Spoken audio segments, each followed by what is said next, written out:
Hello friends, welcome to यज्ञ investment academy. दोस्तों, corona virus की वजह से देश में मुश्किल हालात पैदा हुए हैं। लॉकडाउन भी एक्सटेंड किया गया है।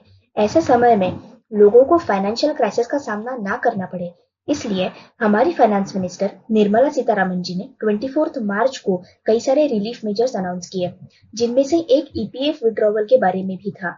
आज की वीडियो में हम डिस्कस करेंगे कि ये अमेंडमेंट एग्जैक्टली क्या है, विड्रॉवल के प्री रिक्विजिट्स क्या है, आप पैसे किस तरीके से विड्रॉ कर सकते हो। इसके साथ साथ ही हम इस अमेंडमेंट से जुड़े एफएक्यूज भी डिस्कस करेंगे। आइए शुरू करते हैं आज का वीडियो। सबसे पहले समझ लेते हैं कि यह अमेंडमेंट एग्जैक्टली क्या है। फाइनेंस मिनिस्टर ने अपने अनाउंसमेंट में ये कहा था कि एम्प्लॉय अपने ईपीएफ अकाउंट के बैलेंस से 75% तक का अमाउंट एडवांस के तौर पर विड्रॉ कर सकता है, लेकिन ये अमाउंट उस एम्प्लॉय के 3 महीने की बेसिक प्लस डीए से ज्यादा नहीं होना चाहिए। मतलब ईपीएफ बैलेंस का 75% या 3 महीने का सैलरी, मतलब बेसिक प्लस डीए, इनमें से जो भी अमाउंट कम होगा उतनी रकम एम्प्लॉय अपने ईपीएफ अकाउंट में से निकाल सकता है। तो मान लो अगर आपका ईपीएफ अकाउंट बैलेंस 5 लाख है और आपकी monthly basic plus DA 1 lakh है, तो आपका ईपीएफ विड्रॉवल इस तरीके से कैलकुलेट होगा।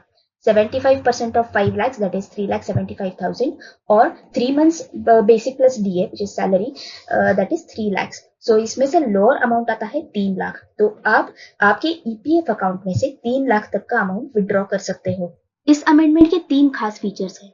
सबसे पहला फीचर, अगर आप कोरोना वायरस के चलते ईपीएफ विड्रॉवल कर रहे हो तो ये नॉन रिफंडेबल है, मतलब आपको विड्रॉवल के बाद इसे लौटाने की जरूरत नहीं है।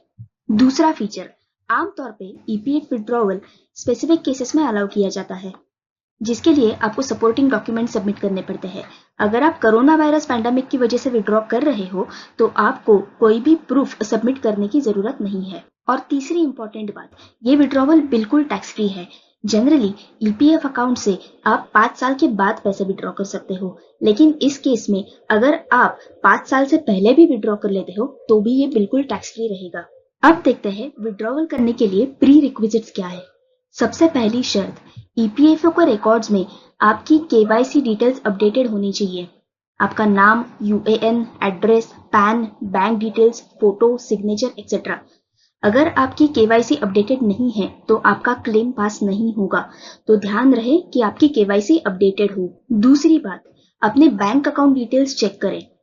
अगर आपके बैंक डिटेल्स आप अपडेट करना चाहते हो तो क्लेम रेज करने से पहले आप बैंक डिटेल्स अपडेट कराएं और उसके बाद ही क्लेम रेज करें। आप ईपीएफओ की वेबसाइट पर जाकर अपनी केवाईसी और बैंक डिटेल्स दोनों ऑनलाइन अपडेट कर सकते हो। और तीसरी सबसे इंपॉर्टेंट बात, मेक श्योर कि आपका मोबाइल नंबर आधार से लिंक्ड हो, क्योंकि अगर आपका आधार और मोबाइल नंबर दोनों लिंक्ड नहीं है तो आपका क्लेम रेज ही नहीं होगा, क्योंकि क्लेम रजिस्टर करते वक्त आपको ओटीपी आता है और उस नंबर पे आता है जो आपके आधार से लिंक्ड है। तो ये सबसे इंपॉर्टेंट चीज है कि आपका मोबाइल नंबर आपके आधार नंबर से लिंक्ड हो। अब हम देखते हैं कि ईपीएफ विड्रॉवल के लिए क्लेम कैसे सबमिट किया जाए। बहुत ही सिंपल सा प्रोसीजर है। आप आपके यूनिफाइड पोर्टल पे जाके लॉगिन करें, लिंक यहाँ पर हमने दिया हुआ है। उसके बाद में आप ऑनलाइन सर्विसेज सेक्शन में जाएं और वहां जाकर आप क्लेम्स पर क्लिक करें। उसके बाद आपने आपके बैंक अकाउंट डिटेल्स वेरीफाई करने हैं और उसके बाद प्रोसीड फॉर ऑनलाइन क्लेम्स पे आपने क्लिक करना है। उसके बाद ड्रॉप डाउन लिस्ट आएगा जिसमें आपने पीएफ एडवांस को सिलेक्ट करना है। उसके बाद आपने पर्पस ऑफ विड्रॉवल इसके लिए आउटब्रेक ऑफ पैंडेमिक कोविड-19 का ऑप्शन सिलेक्ट करना है। उसके बाद आपने आपका डिजायर अमाउंट जो भी विड्रॉवल का रहेगा वो आपने इंटर करना है और आपका डिजायर्ड बैंक का स्कैन्ड कॉपी ऑफ चेक आपने सबमिट करना है। उसके बाद आपका residential address and click on get Aadhaar OTP. जैसे हमने पहले भी कहा था, आपका मोबाइल नंबर और आधार दोनों लिंक्ड होने चाहिए। अगर आपका मोबाइल नंबर आधार पे रजिस्टर्ड नहीं है तो इस स्टेप पे आके आप फंस सकते हो। तो मेक श्योर कि आपका मोबाइल नंबर आपके आधार से लिंक्ड है। और जैसे ही आप गेट आधार ओटीपी पे क्लिक करोगे, आपके मोबाइल पे एक ओटीपी रिसीव होगा और आपने वो ओटीपी एंटर करते ही आपका क्लेम सबमिट हो जाएगा। कॉन्ग्रेचुलेशंस। विड्रॉवल क्लेम आप मोबाइल से भी रजिस्टर कर सकते हो। इसके लिए भी बहुत ही सिंपल प्रोसीजर है। आपने गूगल प्ले स्टोर से उमंग ऐप डाउनलोड करना है। उसके बाद में ईपीएफओ सेक्शन में जाके अपने एम्प्लॉय सेंट्रिक सर्विसेज को सिलेक्ट करना है। उसके बाद रेज क्लेम का ऑप्शन आएगा जिस पे आपने टैप करना है और आपके यूएएन और पासवर्ड से लॉगिन करना है। उसके बाद में आपके मोबाइल पे एक ओटीपी आएगा और आपके क्लेम से रिलेटेड जो भी इंफॉर्मेशन होगी उसका एक डायलॉग बॉक्स ओपन होगा जिसमें आपने आपका डिजायर्ड अमाउंट, जो भी बैंक डिटेल्स आपको चाहिए हो, वो सारे डिटेल्स आपने एंटर करने हैं और सबमिट क्लेम पे अगर आप क्लिक करेंगे तो आपका क्लेम रजिस्टर हो जाएगा। अब डिस्कस करते हैं कुछ एफएक्यूज। सबसे पहला एफएक्यू आता है कि हमारा क्लेम हमें कब तक मिलेगा। तो गवर्नमेंट ईपीएफ क्लेम्स को बहुत प्रायोरिटी बेसिस पर प्रोसेस कर रही है। तो जनरली 10 दिन के अंदर अंदर, मतलब आपका क्लेम अप्रूव हो जाने के बाद 10 दिन के अंदर अंदर आपका क्लेम आपके अकाउंट में डिपॉजिट हो जाता है। दूसरी चीज कि मैं मेरे ईपीएफ क्लेम तो मैंने सबमिट कर दिया, लेकिन मैं उसको ट्रैक कैसे करूँ। तो ईपीएफओ का ही एक ई सेवा पोर्टल है जहां पे जाके आप अपने क्लेम का स्टेटस चेक कर सकते हो। तीसरा एफएक्यू हमें पूछा जाता है एग्जेम्प्टेड एस्टेब्लिशमेंट्स के बारे में। कई एस्टेब्लिशमेंट्स ऐसे हैं जिन्हें ईपीएफ एक्ट के तहत एग्जेम्प्ट माना गया है। ऐसा नहीं है कि वो एम्प्लॉयज ईपीएफ विड्रॉवल कर नहीं सकते, लेकिन जो प्रोसीजर हमने पहले डिस्कस किया वो तरीका उनके लिए एप्लीकेबल नहीं है। अगर उन्हें विड्रॉवल करना है तो वो अपनी करस्पॉन्डिंग पीएफ ट्रस्ट में के ऑफिस में जाके या फिर उनसे कांटेक्ट करके अपना क्लेम सबमिट कर सकते हैं। चौथी इंपॉर्टेंट चीज ये है कि अगर आपने किसी और वजह से आपका एडवांस का मतलब एडवांस के लिए अगर आपने क्लेम सबमिट किया है और वो किसी वजह से अगर पेंडिंग है तो आप कोई भी नया क्लेम आप सबमिट नहीं कर सकते हो। ऐसे सिचुएशन में आपके पास दो ऑप्शंस है।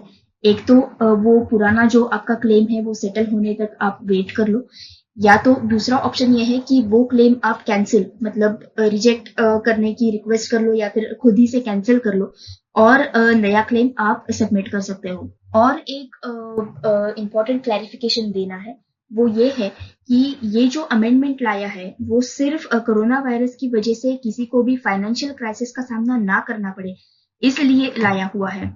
तो अगर आपने किसी और वजह से क्लेम ईपीएफ का सबमिट किया है और अगर आपके ईपीएफ के अकाउंट को अगर 5 साल पूरे नहीं हुए हैं तो वो जो अमाउंट आपके विड्रॉवल का आएगा वो पूरे तरीके से आपके हाथ में टैक्सेबल होगा। और एक छोटा सा क्लैरिफिकेशन था केवाईसी अपडेशन के बारे में। हमने पहले भी बताया था कि अगर आप आपके विड्रॉवल का क्लेम अगर सबमिट करना चाहते हो तो आपकी केवाईसी अपडेटेड होनी बहुत जरूरी है। और केवाईसी आपने आपके एंड से सबमिट कर भी दी तो भी वो आपके एम्प्लॉयर ने अप्रूव करना बहुत जरूरी है। तो अगर किसी भी वजह से आपकी केवाईसी पेंडिंग फॉर अप्रूवल ऐसा अगर कोई स्टेटस दिख रहा है तो आप आपके एम्प्लॉयर को रिक्वेस्ट करें कि आपकी केवाईसी वो डिजिटली अप्रूव करे। इसी तरीके से वो आपके बैंक डिटेल्स भी अप्रूव कर सकते हैं। आज के वीडियो में बस इतना ही। अगर आप आपकी इनकम टैक्स नॉलेज को ऐसे ही अपडेट रखना चाहते हो तो आप हमारे नॉलेज प्रोडक्ट टैक्स यज्ञ को जरूर सब्सक्राइब करें। टैक्स यज्ञ इनकम टैक्स का ऐसा नॉलेज बैंक है जिसमें हमने सारे प्रोविजंस आसान भाषा में समझाए हैं। आपके क्वेरीज और डाउट सॉल्व करने के लिए हमने इसमें 100 से भी ज्यादा एग्जाम्पल्स और 500 से भी ज्यादा एफएक्यूज दिए हैं। टैक्स पेमेंट हो या आईटीआर फाइलिंग, सारे प्रोसीजर्स हमने स्क्रीनशॉट की मदद से स्टेप बाय स्टेप एक्सप्लेन किए हैं। इसके साथ ही साथ 10 से भी ज्यादा ready to use Excel calculators हैं जिन्हें आप डाउनलोड कर सकते हो।